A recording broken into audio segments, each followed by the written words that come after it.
Niyaphila? Siyaphila ngosababa. Haya, siyaphila. Masiqalise inkonzo le yabantwana ka-Sunday school, siyevana? Yebo baba. Ya, ngithi sivile namhlanje bayimini ka-Sunday school, siyevana? Yebo. Ya, lapho naye azofundiswa khona, bazonwabelana khona. Ngale mini yabo sayenzelwa nguThixo, siyevana ke? Yebo. Ya. Thina ngabanye sikhaphile abazali sizobukela abantwana bethu baqhuba kanjani, kodwa lusuku labo abafane bayagiya bayaxhenza, siyevana ke, ngoba imini yabo enkulu. Sunday school ke lukusasa lale nkonzo yabapostile abali-12. Ongabafundisa abantwana izinto zale nkonzo bazohamba bofunda ezinye izinto zecawe zasezweni, siyevana ke? Yebo. Nebathi ngosebancinci sibagobele uba mabasazi isipostile, siyevana?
Have this in common: the Lord is the maker of them all. Never. Usisitshebe ulihlwembu sidalwe ngubani? uThixo. Usisitshebe uyintoni? Ulihlwembu. Udalwe ngubani? uThixo. Siyevana ke? Amahlwembu akavela kuSathana, izityebi zivela kuThixo. Siyevana ke? Ebusweni kaThixo siyafana. Neva ndithethayo? Naba singabukela naphansi sibone singafanani, kodwa ebusweni kaThixo senza njani? Siyafana. siyevana ngoku ngoba sizizithelo zikabani zikaThixo. Mfundise umntwana ngendlela efanelekileyo umntwana naxa the wakhula akasayi kumka kuyo. Start the child off on the way they should go, and even when they are old, they will not turn from it. Namhlanje nizofundisa abusevane ngo enzela kusasa nibe ngodade nibe ngabazalwane nibe zincekukazi. Nibe nembeko nibe nentobeko nendiva kahle nibe nobunye nibe nobudlelwane siyevane ngo ube nenhloni ngongumntwana usemncinci. Niyaweva amazwi ami. uThixo ke usibize ba sizofumana lo mazwi namhlanje siyevana ke uba uyavuka uyahlamba ubheka phi esikoleni awulali ube namaqhinga uthi umisi namhlanje uthi yasika isikolo uthi akazi bakho uthi kubona ukuthi ubheka endaweni ethile mawusenamaqhinga usemncane uzoba njani masomdala shuthi bawesa somamela nje nama ndizibamde kukwengeza nje kumazwi ubawo asewabekile ngaphakathini kwethu kakhulu kwelami icala kukubulela okanye kukubonga inhlahla engaka sivana bafowethu into enqabileyo le yenzeka apha namhlanje kodwa uThixo uthe masiyenze sisekhona. Abantwana ngicela bevile baxelelwe namhlanje ukuthi umama notata ongumama noba unelihlo elinjani elinye. Siyevana abantwana? Siyevana abantwana? Yeah. Ithi namhlanje kufuneka umama ummamele ngamaxesha wonke uma eqhubela phi enkonzweni. Sisekhona? Indlela ubetha umntwana omuthatha uswazi umbetha vele umxeba wena uzuziva ichips wena wedwa. Uzondinika ichips uzoqala phi enkonzweni siyabulela. Siyevana Sunday School? Kwinjongo yakhe ke ngo-1978 uthi wakuyisiklabalizisa inkonzo akuyimisa kanzi inkonzo abona ukuthi abantu abadala bayayikhonza le nkonzo. Amadoda angafundanga namadoda afundileyo nomama abadala bayakwazi ukuyibamba le nkonzo. Uthi ke ngoku ikhona into emandiyenze inkonzo xa seyibanjwe ngolu hlobo makubekho indlela yokuyilawula. Le ndlela yokuyilawula izokwazi ukuthi ifake izi-structures sijonge even usana olusebeleni sitsho ulufake libe yinxalenye yale nkonzo. Niyayibamba le ndiyitshoyo? Yinjongo katata umpostile wethu owasinikeza le nkonzo ubaba uSD Phakathi. Uthi xa ethetha ngoko kufanelekile ukuthi izi-structures zonke enkonzweni zi-existe kodwa eyona priority mayibekwe phambili ngabantu abadala mabalujongisise ulutsha lwenkonzo. Mabalujongisise intoni? Uthi injongo yabo is to teach them about Christianity. Ifuna nenhlobo sikholwa ngayo sifundisa abantu bethu yona. Le nhlobo abapostile benza ngayo izinto sibafundisa abantu bethu besebancinci. Yile nto namhlanje utata xa isivulela inkonzo esithi yona njongo ukuthi kumele nigotywe nisebancane ngokwemfundiso yabapostile. Niyayibamba le ndiyitshoyo?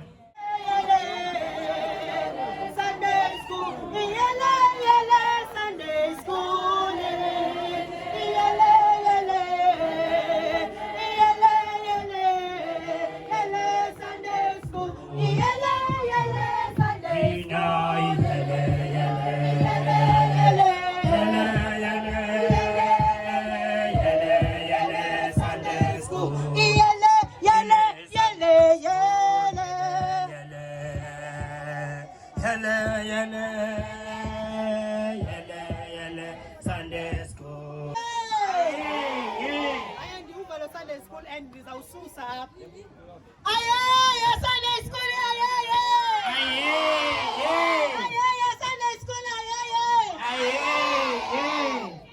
ndizonibuza ke Sunday school ba kuzoba njani.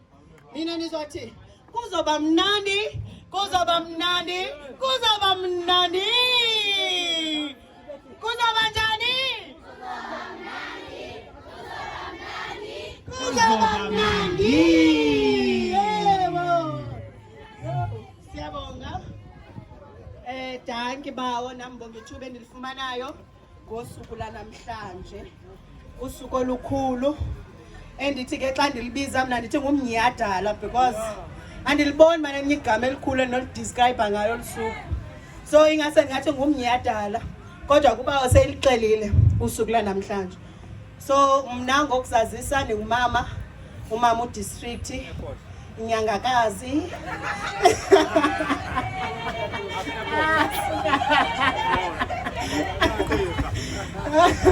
Ugqirha bafana bam ngeke ndilunge. Umama Maqela hlala ngapha e-airport, so umuntu ongekayikhwela iplane azisondeza apha kum. Ndino connection all right kakhulu for uba abantu bakhwele iplane. So sizoyiqhuba ke iprogram yethu so that into esiyileqileyo kona sesileqa uyongena apha emanzini. Kodwa ke 5 minutes yobe seyiphelile sibe sesinxiba i-costumes zethu sisiya phaa. Kodwa ke ngoku sifuneka siqale sivule istage. Wathi omnye uba ndiye kwenye igaladina wathi khona into ishukuma, ndawe ishukuma na kodwa nayibamba naqa no nathi siyayidinga apha ishukuma. So ndicela DJ usibethele on the floor because we want to get down.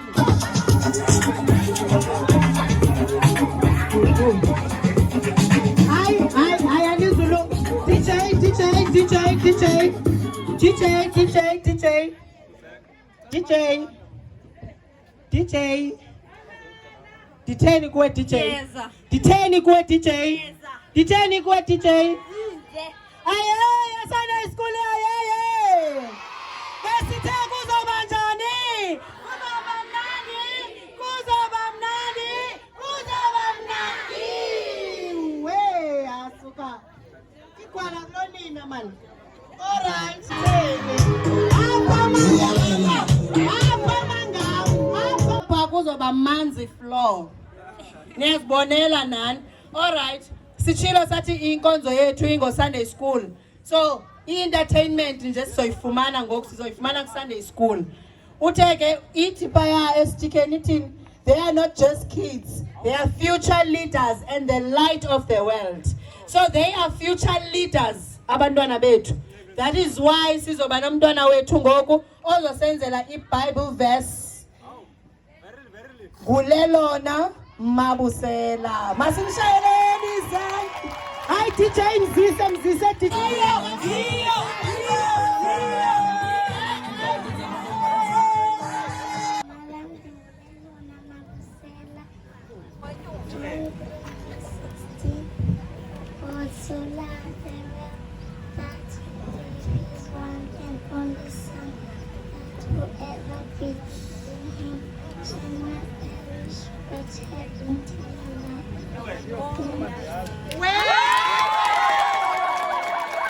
Believe in him shall have what? Eternal life. We nina nimameni nina. Hayi kuthiwa ugatyane idolophu. All right. Entertainment yethu ezolandela it's poetry by Azingekho.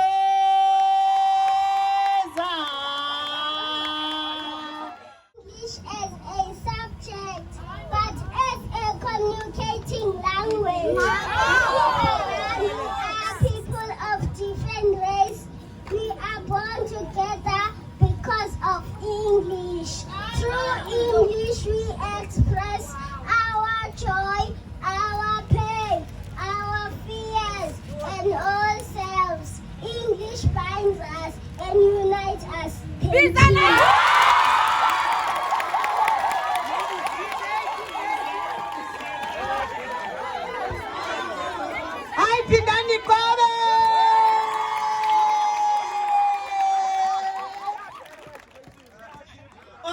All right. Nalambuzo ubukwavela ngobe kuvula inkonzo. So uyabona baba banzima kakhulu ayabathindwa Nkosi yami. All right. Sichilo mase abantwana abafundi laba bawuzobabona. Sine-reading ngoku elandelayo. Ndiyakuxelela mna. Reading izozenziwa ngudade umayedwa.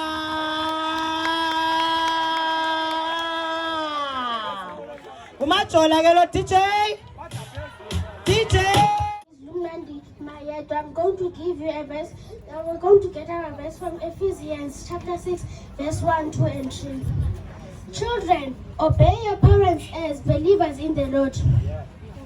Obey them because it is the right thing to do. Scripture says, honor your father and mother. That is the first commandment that has a promise. Verse 3. Then things will go well with you. You will live a long time on earth.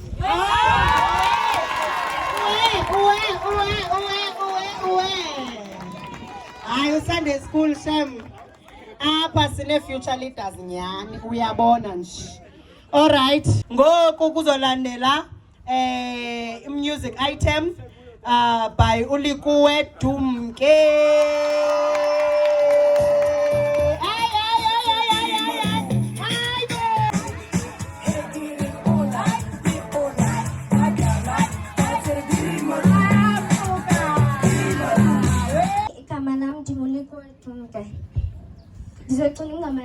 Oh God, beyond all praisings. Oh God, beyond all praisings, we worship you today and sing the love amazing that tongues cannot repay. For we cannot live wonder at every gift you send, and blessings without number, and mercies without end. We lift our hearts before you and wait upon your word. We honor and adore you, our great and mighty Lord.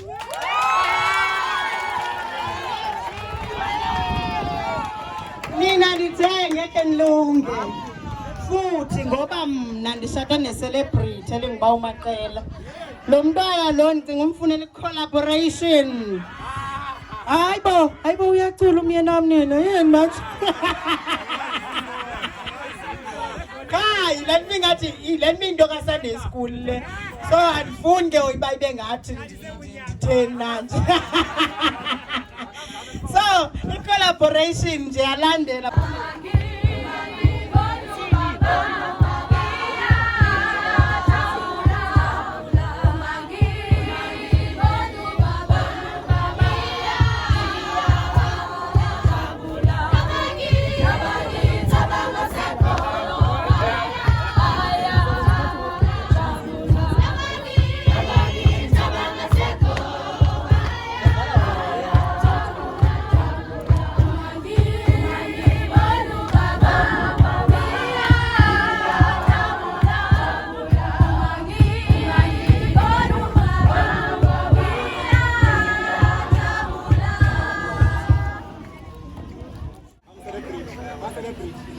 Yabulela amanyakazi ade wethu.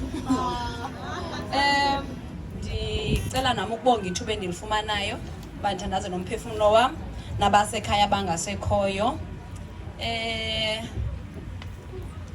Andiyazi noba ndothi bawumbini ndisikwa yimfesane qha ndizinqandile ndibone sendilila kakhulu abantwana sebesenze ezinantsika zabo elele entertainment yaqomba ningathi ndizolila oko.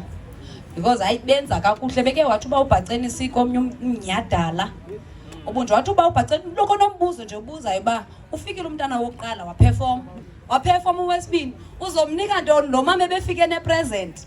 Ndixakene nento okwami ngonyathi soxakana nento asuzuphuma nawina apha because benza kakhulu abantwana bompostoli bonke futhi naba bangekenzi nabo khona boyikayo barhalelayo kuza mosozivile wathetha nenhliziyo yakho wabona ba ungazosibonisa into edume ngayo. Yebo siyevana ndithi bodadewethu. Yebo ma. Sunday school siyevana ndithi? Yebo ma. Ndingu Sunday school teacher. Eyokuqala ke ile mithetho emine endiyitshoyo. Anuzuyicula ke emveni kwami ndiyayazi ba ndiyayazi. Andithi Right. Kule mithetho emine bodadewethu, umthetho wokuqala sinomthetho wothando. Lo mthetho lona ugubungele yonke eminye lena imithetho. Nasencwadini kubhaliwe ukuthi angeke wenze kwanto ungenalo intoni uthando. So umthetho wokuqala nje intoni luthando. Ngeke ukwazi kuyenza eminye imithetho lena ungenalo intoni uthando. Umthetho wesibini umthetho wokugcina ixesha. Andithi siyayazi uba zonke izinto ezizikhoyo uThixo wazenza ngantoni ngexesha. Kwatsho kwaba khona intoni imini nantoni nobusuku. Sisevana andithi? Umthetho wesibini ngowexesha. Kubalekile enkonzweni yethu ukuthi siligcine ixesha. Lento lena fanele niyazi kwangoku nisebancinci ngoba ixesha abantu abaninzi liyabohlula. Isifundiswa ke enkonzweni abapostoli ukuthi kunexesha lokuya esixekweni yokuya evangelini. Kunexesha ekufanele ukuthi nifika ngalo enkonzweni.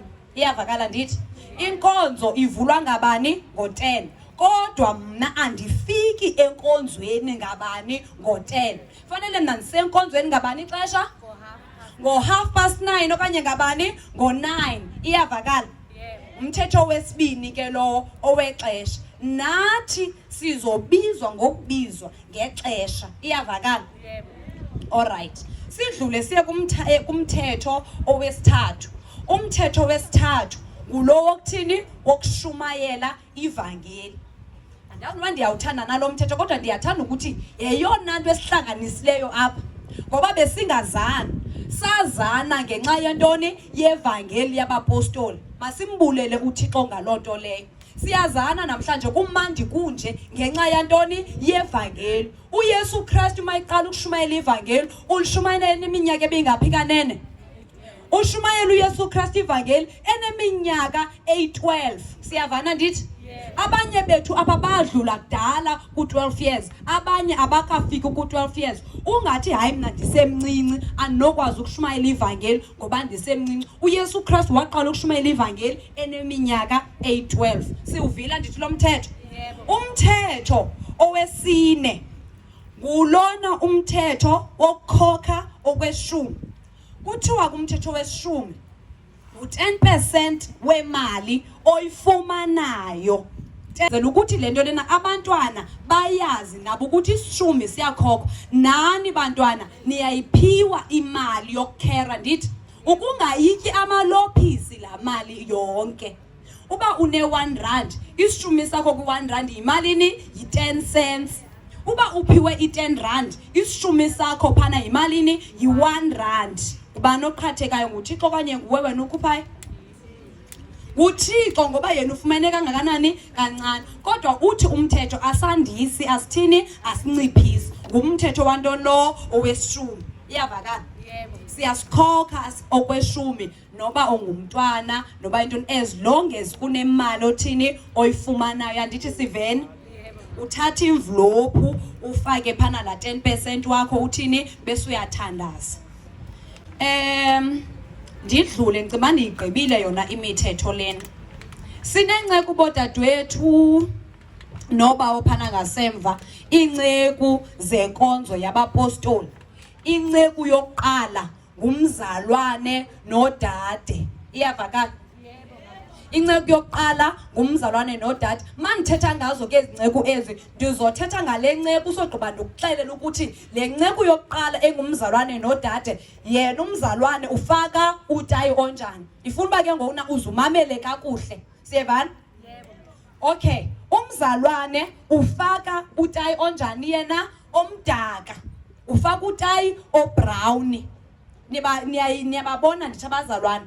Siyabaza ndithi abazalwane usinde ndithi makuze umzalwane apha azobonisa utayi obrown. Utayi lona omdaka bese udada ufaka ibharethe enjani yena emhlophe. Uthunyiwe ke umzalwane. Uthunywe phi? Emhlabeni. Mawuye emhlabeni unxiba ntoni? I-overall. Ba umzalwane nodada uthunyiwe. Awunokwazi ukuswenka usiyaphi emhlabeni. Ingakho kumzalwane enizwe lotayi enjani obrown ba uyothini uyosebenza. Iyavakala ndithi?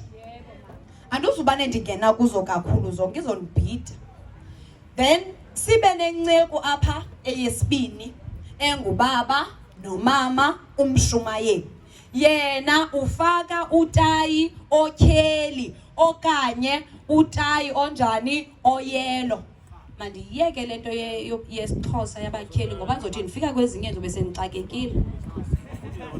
Sekufika kwezinye ndizoxakeka. Besikumshumayeli ukuthi uMshumayeli ufaka utayi oyelo. uMshumayeli ke uthume umzalwane nabani nodade. Uyahamba uye esixekweni, uyabuya uzisa amaripoti kubani kuMshumayeli. Noma Mshumayeli masidlule ngoba nemozulu lena sifuna niyonge napha emanzini. Inceku yesithathu ibe ngubawo upriest. Uba upriest ufaka utayi ogreen. Siyavana andithi? Emveni koko sibe nenceku eyefo andithi ngo. Inceku yethu yesine ngubaba uOster. Iyavakala? Ubaba uOster ufaka utayi ored. Siyavana? Good. Sibe nobaba inceku yesingaphi ngokuna eyesihlanu ubaba udistrict. Yena ufaka utayi onjani omaruni. Siyavana bethunana? Ufaka utayi maruni. Kodwa ndiyathemba nimbonile ubaba uOster. Senimbonile ndithi? Ufaka utayi njani ubaba uOster? Ored. Abanye asuzibabona namhlanje kodwa bakhona. Then ke ngokuna besikubaba udistrict, ubaba udistrict ufaka utayi onjani omaruni. Sidlule siye kwinceku yesithandathu kanye yesi6 ubaba uMveleli. Uba uMveleli ufaka utayi onjani omhlophe. Ukhona phakathini kwethu. Alright, sidlule siye kubaba umpostoli ogrey. Ufaka utayi ogrey. Uzombona into yakhe ndino grey phakathi, no grey. Ngekafana abanxiba abanyotayi kodwa into yakhe yena nje inantoni ino grey phakathi. Ipoint yethu yesithathu bodadewethu nobawo ibethuna ibaleke kakhulu ke lena. Yo, incwadi lena esithunywe ngayo singabapostoli. Niyayazi? Hayi, siyekeni benifundisa ngayo kodwa incwadi esithunywe ngayo singabapostoli nguMateyu 10. Nansi incwadi esithunywe ngayo thina singabapostoli. Uthi mawufika evangelini yobiza umuntu awubuthetha yonke into umxelela ngantoni ngoMateyu 10. Ndiye kwipoint yam yesine eyefo. Inhlonipho nokuziphatha. Iyo. Inhlonipho bodadewethu nokuziphatha. Lento fanele siyibethelele ngonise bancinci. Le yenhlonipho uba uke wachaphazela phana indaba yokuthi umntwana uyathiwani uyabethwa. Inhlonipho bodadewethu iyafundiswa enkonzweni abapostoli. Ufika noba ubunechiki enjani kodwa mawusofike lenkonzweni abapostoli uyalunga. Iyavakala bodadewethu? Noba nditsho ngoba bodadewethu nani bazalwane banithi yebo nibane ndiyivitena yenu pha. So inhlonipho enkonzweni abapostoli awuzuhlonipha thina qha apha, uhloniphe umama okukhokheleyo. Iqala phi? Ekhaya. Fanele uqala uhloniphe umama wakho phi? Ekhaya. Ungathi mawuthunywa ubahlamba izitya ndibone ngawe uthini uzidlikihla. Iyavakala? Uyazidlikihla umama wakho maye kuthuma phana ekhaya kodwa mawufika apha enkonzweni hayi mntaka bawo awuthambanga makuthiwa hamba yesixokweni endaweni ethile uyayo kodwa umzali wakho ekhaya awuthini awumazi. Ndizongena kakhulu kule nhlonipho lena eyaphi eyasekhaya ngoba inkonzo yabapostoli balala uze kuphuma ilanga. Uba khanga umvuse soze avuke uyohlala ebhedini yakhe alale. Ingakumbi kule genge lena eseyiqalisa uba sestage. Sinengxaki kakhulu. Uyabona mawuqala uthi 12 years, 13 years, tonton apha nje ko-tin. Sinengxaki kakhulu. Ndifuna ke bodadewethu xa nifika emakhaya nifike kuvakala uba inkonzo lena beniyivile namhlanje nifundisekile. Mawufikayo endlini, mawuvuka ekuseni nje, awuvela uvuke andazi noba nizothi uvuka phi, uyabulisa molo mama, molo tata. Beningalelanga endlini eyi-1 andithi? Ndisithetha ndodwa ke ngoku. Benilele endlini eyi-1? Cha, ekuseni uvuka uyathini? Uyabulisa molo mama, molo bani, molo tata. Uhambe uyephi? Uye esikolweni. Mawubuya esikolweni uyambulisa kwakho bani? Umama wakho notata wakho noba ngubani ofika emdala endlini. Molo mama, molo tata. Iyavakala? Inhlonipho ke le. Bese ubuye uzohlonipha thina ke ngoku. Mongahloniphi kowenu, susihlonipha nathi ngoba ngokuna uyahananisa, uyapretenda ngoku. Iyavakala?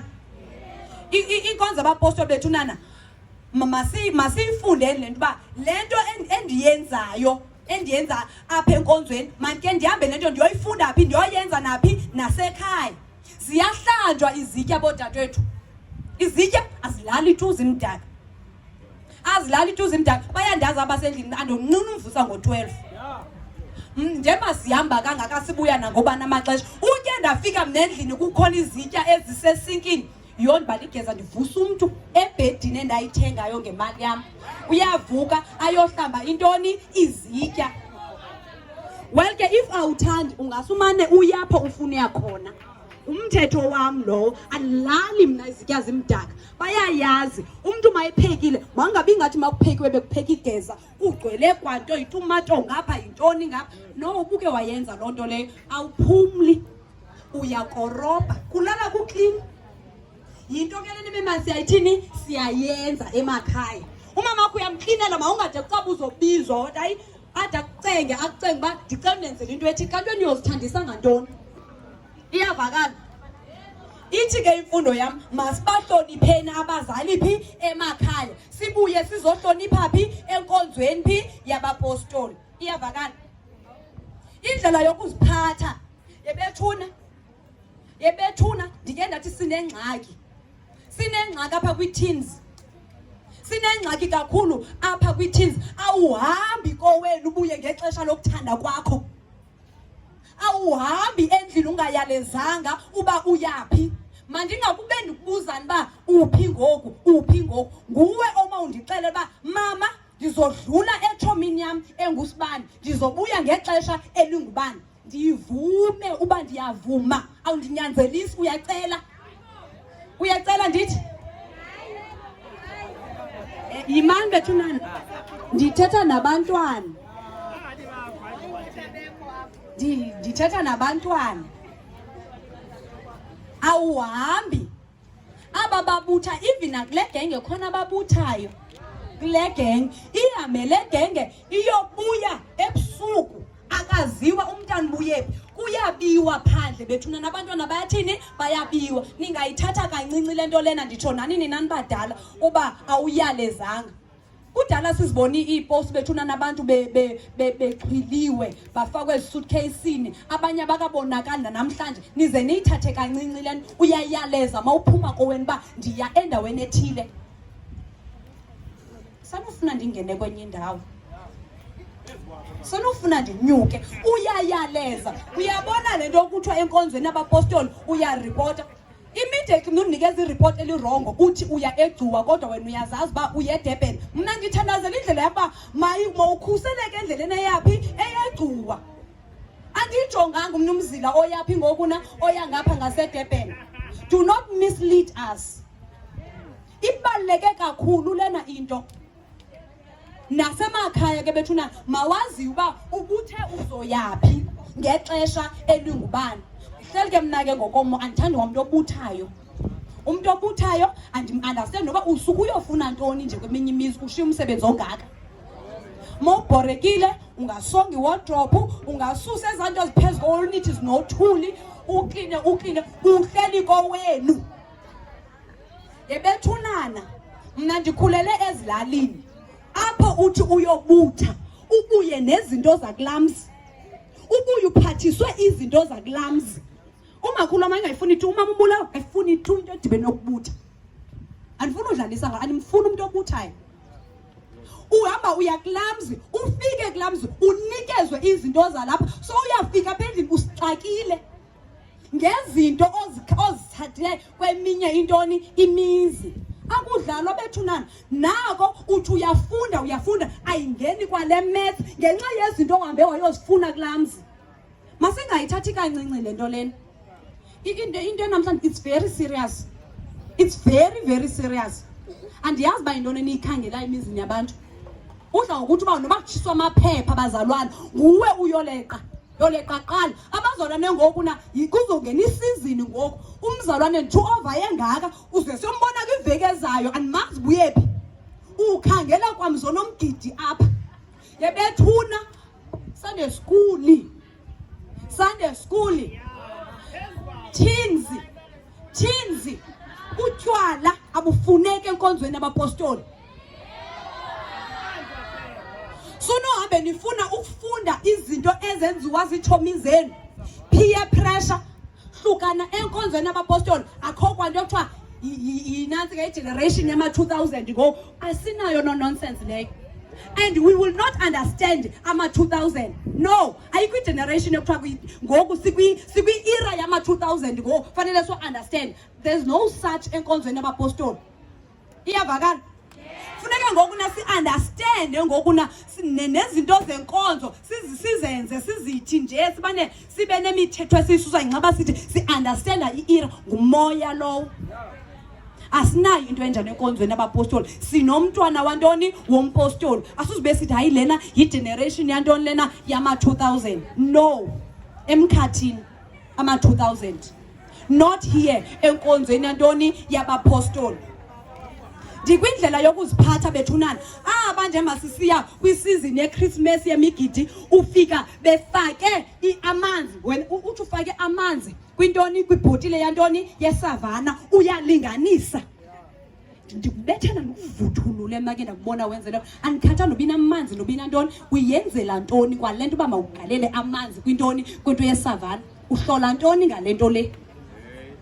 Iyavakala ukusukela namhlanje andifune bhotile enjani, ibhotile endiyaziyo yestone, yecoke, yentontoni, enye nenye into oyithathi nokuyinikezwa ngubani. Iyavakala?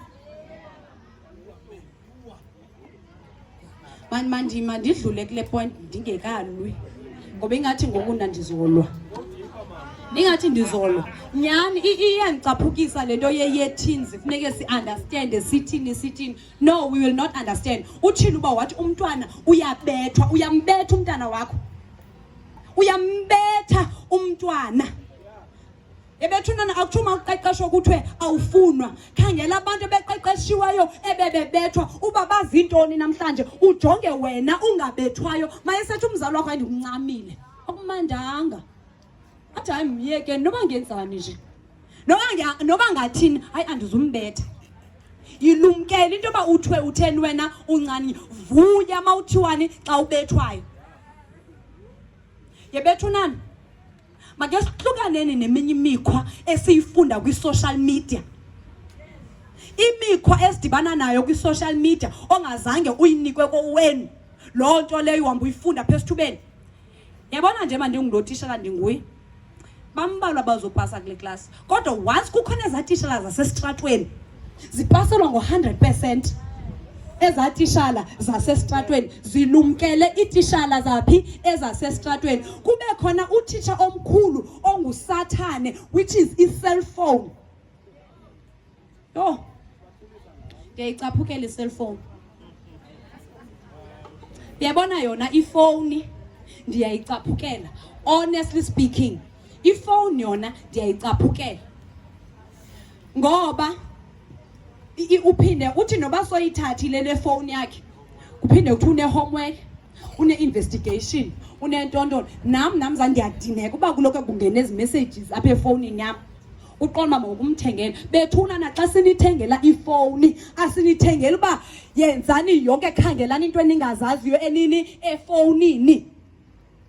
Ifoni phana endlini ifoni bayayazi nangona ibohlula ngo8 ifoni ziyaziswa kodwa manje xa ndingekho ndibone belele nefoni zabo ndinepayl ebafaka kulo ifoni uthi andifuna ndingabakhumbuzi umakhumbuzi bake kwabethu 8 nje mazizi ifowuni zithontelana phi ekamereni andikhohlakalanga bethuna ningaphuma apha nithi nditheni ndikhohlakele iyavakala kodwa ndilento endiyo namhlanje ngenxa yokuthini eyokuhlonipha intoni umzali idlule umoya wokuzidlisa amapilisi mawungcolisiwe umoya wokufuna ukuzikhupha phi emphefumulweni mawutheni mawungcolisiwe siyawuqalekisa lo moya lowo anuzuthwani anuzungangcoliswa ndiyavakala bethunani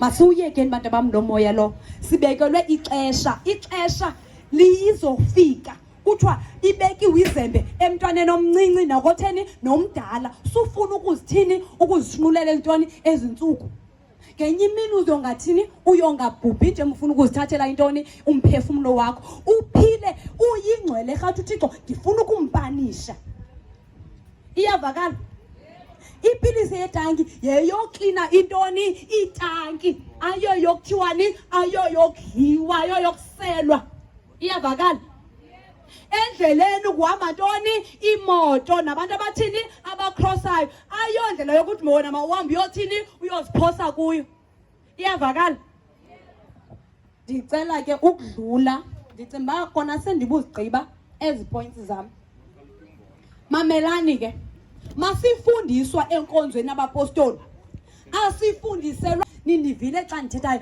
ndathi charity begins at home iyavakala asifundisele ukuba nibuye apha nizoba ngomama umamveleni niyoba ngomama untonto no asifundiseli loo nto qha kodwa mangabe kufundiswa enkonzo abapostoli ndithe sincedisana nabazali ebethunani azinhle izinto apha phandle wena umane utsho ngomlomba yo ngenye imini nirhali uhamba ngePorsche ngenye imini nirhali uhamba ngento ethile ngenye imini nirhali uhamba ngethile kodwa asikho intoni isenzo iqala phi ke bantu bam esikolweni ayikho enye indlela ekwenziwe ngayo kuqalwa phi esikolweni uze ube nayo yona niyabona basiphi apha bethunani kukhona iphuli apha ndoyika noyibiza imali othiwa yakhiwe ngayo ndike ndayiva kodwa nata yo hey hayi kodwa niyabona bethunani indawo esikuyo niyazibona ezi zinto ezinhle uma unojika uphosa amehlo apha phandle imoto ezilapha phandle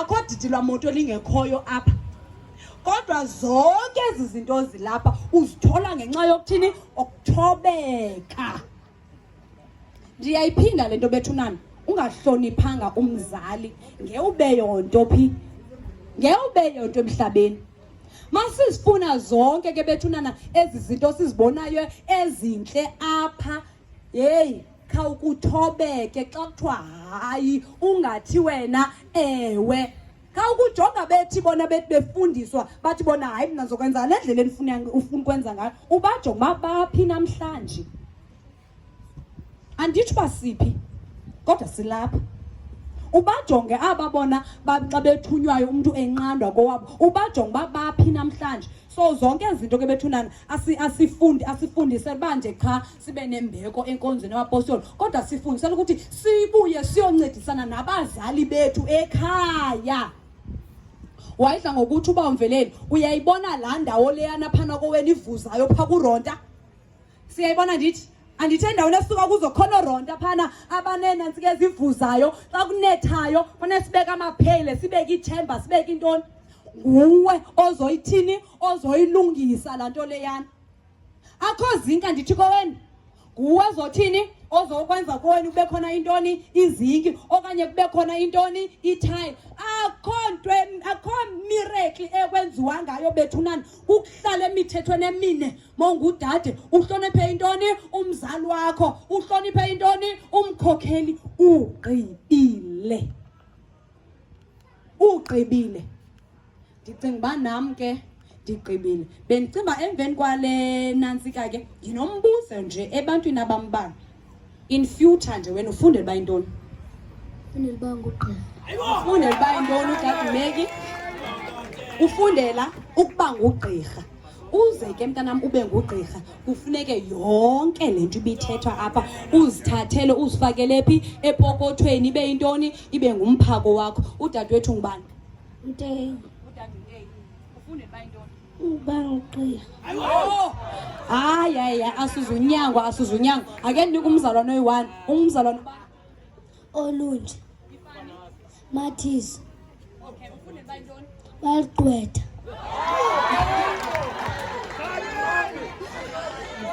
Hayi akho mntu apho uzibekele phantsi bendinganibuza nonke bantu abam kodwa ngenxa yentoni ngenxa yexesha kukhona ophakamise bethuna it's a special request. Udadewethu ngubani? Dadumeki. Dadewethu ufundela uba yintoni wena? Lawyer. Ufundela ukuba yiloya udadewethu. Hayi ndicinga uba mna ndigqibile kwezi points ezi kule lesson plan ebendiyenzile. Ndiyabonga kakhulu nami bawuthandi.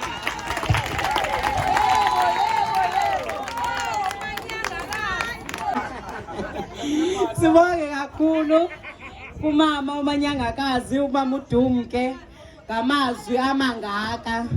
Ndithembe ke bahlali nabo bahlali ndithembe ukuba ngabana nibambile andithi nyani nibambile. Ndifuna iproof ke mna ke iproof isekutheni ezi zinto umama bezitsho sizazibuza nithini nina niziphendule siyevana khona ne-reward asidlali.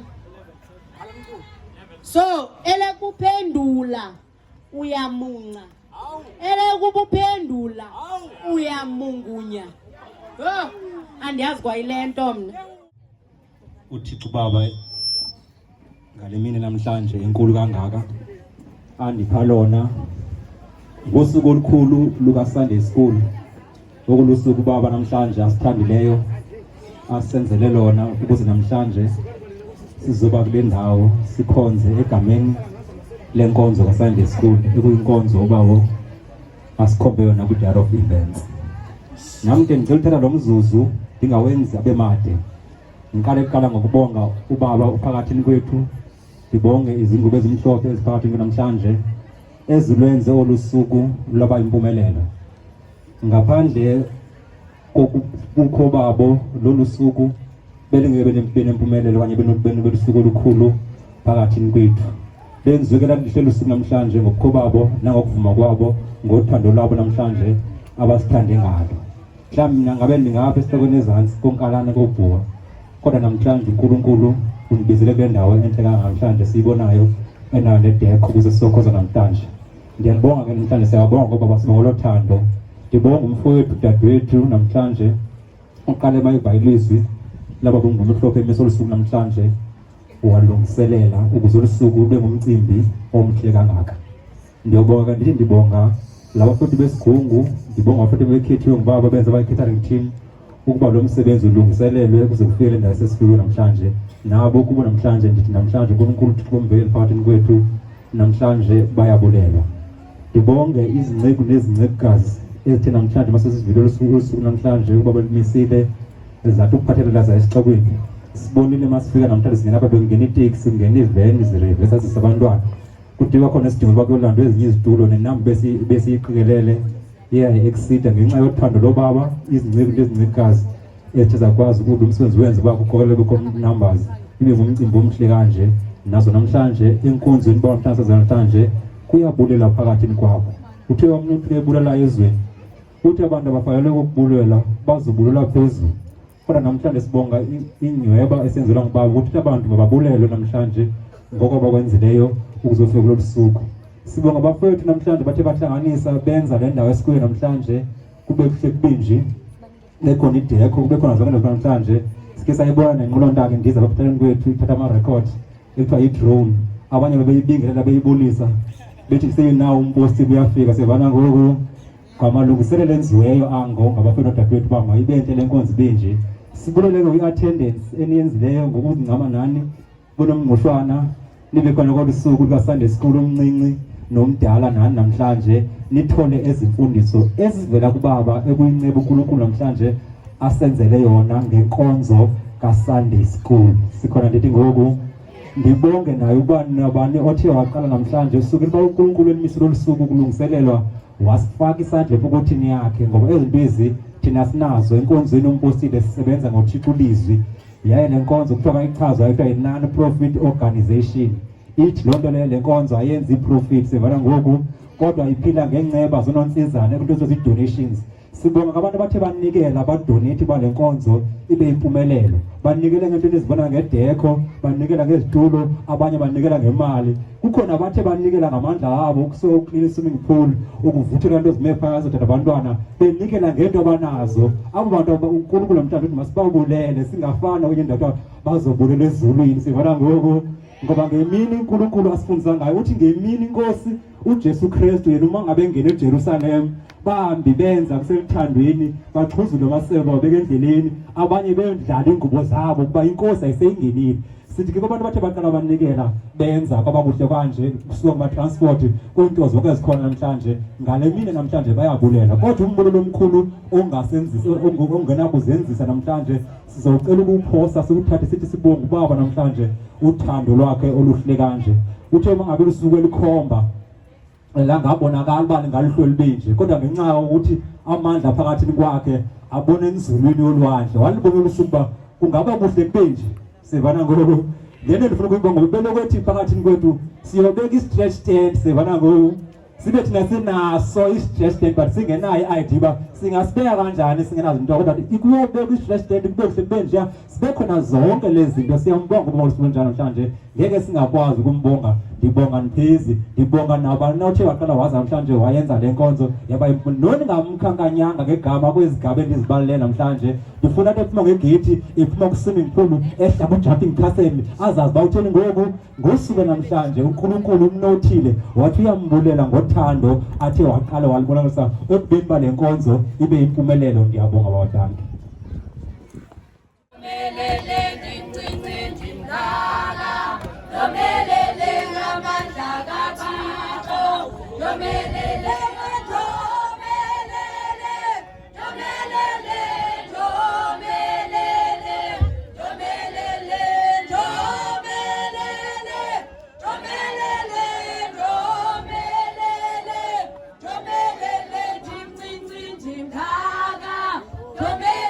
Ixesha ndicinga abantwana sesibalibase kakhulu, angabantu abathanda ukunyamezela ixesha elide, kodwa bendinamazi nje ndithi uba upheza makanitolikele wona aseqale ngeli sisiqale ngalo, kodwa ke unceda nabanye. Khona kumzalwane kuthiwa ngumlungu apha, bulela kakhulu okokuqala uba ndithethele amazi utata uMiki.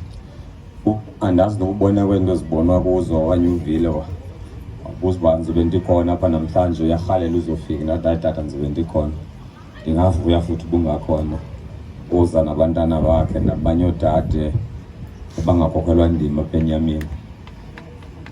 Injongo ingabantwana yikho ngathi ifuna kwaba bakho bebembombozela bebadala, ngoba ngakufundisa umama uDum ngapha umama uDistrict ndotsho nje ligama uzubatolikele kwesa. Thank you, Baba. Yeah, bona ba. If you are not willing to learn, no one can help you. Ukuba ozikale awufuni kufunda akekho umuntu ongakunceda. But if you are determined to learn, no one can stop you. Ukuba uzimisele ukufunda akekho umuntu ongakumisa. Andigqibile, andiphinde ndiyithethe enye into. You do what you do ngempilo yakho, inkonzo yabapostile iyakuncedisa ngemfundiso. Yeke silale iminyango ezindlini zenu, silale ba sinigade okanye sihambe nani manibheke ezindaweni zenu, asinokwazi. An athlete will never criticize you for quitting out. Imbaleki soze ikugxeke ngokuphuma ngaphandle. Ngokuyayazi ubaleka into enzima. Akubulwanga ubaleka, ubaleka umuntu onamandla azimisele. Because the athlete knows that running is a difficult process. A You millionaire, need somebody who is powerful and also determined. a millionaire will never judge you for starting a small business. Isikebi esiyimillionaire umuntu onemali eninzi ngeke akugxeke xa uqala ibhizinesi anyana encinci. Then a musician will never judge you for trying a song.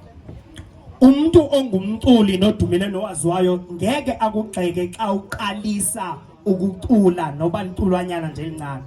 It is always people who are going nowhere. They've always have something to say. Ngabantu abangayi kwandawo abaloko benento yokuthetha. Iqhubile. Hlala phansi baba. Danki baba. Amazwi amaphelela lapha.